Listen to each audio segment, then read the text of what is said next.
বেশ কিছুদিন ধরে এই ফটোগুলো খুব ট্রেন্ডিং এ আছে। প্রথমত আমি ভাবছি এই ফটোগুলা খুবই ভালো লোকেশনে গিয়ে ক্লিক করা হয়েছে। এই ধরনের ফটো বানানোর জন্য সুন্দর কোনো লোকেশনের প্রয়োজন নাই, শুধু প্রয়োজন হবে আপনার প্রম্পটের। আমি প্রম্পট ইউজ করে আমার এই সমস্ত ফটোর ব্যাকগ্রাউন্ড গুলা জেনারেট করেছি। এন্ড এই ফটোগুলা কোনো ডিএসএলআর বা ক্যামেরা দিয়ে ক্লিক করা হয়নি, শুধু আমার নর্মাল যে ফোনটা আছে সেটা দিয়ে আমি ক্লিক করেছি।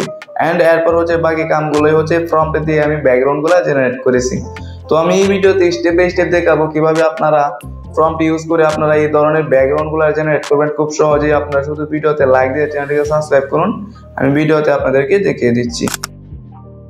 ওকে গাইস, প্রথমে আমাদের ফোনে হ্যাপি ক্যাপটিকে ওপেন করতে হবে। এই হ্যাপি ক্যাপের ডাউনলোড লিঙ্ক আমার টেলিগ্রামে দেওয়া আছে, আপনারা সিম্পলি আমার টেলিগ্রাম থেকে ডাউনলোড করে নেবেন। টেলিগ্রামের লিঙ্ক আমার ভিডিওর ডেসক্রিপশনে দেওয়া থাকবে। ওকে, অ্যাপটিকে ওপেন করার পর আপনাদের সামনে এরকম একটা ইন্টারফেস। এখান থেকে আপনাদের পছন্দের ফটোটাকে সিলেক্ট করে নেবেন, যে ফটোর ব্যাকগ্রাউন্ড বানাতে চান। তো আমি এই ফটোটাকে সিলেক্ট করতে চাই। ফটোটাকে সিলেক্ট করার পর আমরা নিচে অ্যাডজাস্টে ক্লিক করব। এটাতে ক্লিক করার পর এখান থেকে প্রথমে যে টুলটা আছে ক্রপ, এই টুলে ক্লিক করব। করার পর আমাদের ব্যাকগ্রাউন্ডটাকে ক্রপ করে দেব, শুধু আমাদের বডিটাকে রেখে। ওকে, আমাদের বডিটা রেখে ব্যাকগ্রাউন্ড ক্রপ করার পর আমরা নিচে এআই এক্সপ্লেন্ডে ক্লিক করব।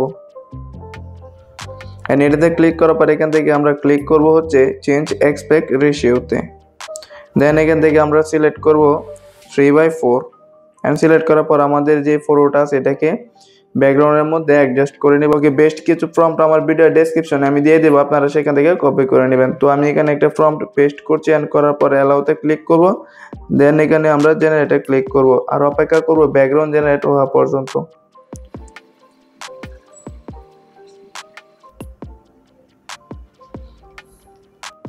দেন আমাদেরকে এখানে 3টা ব্যাকগ্রাউন্ড জেনারেট করে দিয়েছে। তো আমরা একে করে 3টা ব্যাকগ্রাউন্ড দেখে নেই, যে ব্যাকগ্রাউন্ডটা আমাদের কাছে বেশি ভালো লাগবে আমরা সিম্পলি সেই ব্যাকগ্রাউন্ডটাকে সিলেক্ট করব। তো আমার কাছে 3 নম্বরে যে লাস্টের যে অপশনটা আছে এই ব্যাকগ্রাউন্ডটা বেশি ভালো লাগছে, তার জন্য এটাকে সিলেক্ট করব। এন্ড করার পর আমরা অ্যাপ্লাইতে ক্লিক করব।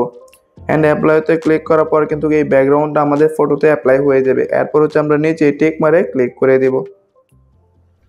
এন্ড এই টিক মারে ক্লিক করার পর আমরা এই ফটোটাকে সেভ করার জন্য উপরে যে ডাউনলোড আইকনটা আছে এই ডাউনলোড আইকনে ক্লিক করব। এন্ড এটাতে ক্লিক করার পরে আমাদের এই ফটোটা আমাদের গ্যালারিতে সেভ হয়ে যাবে।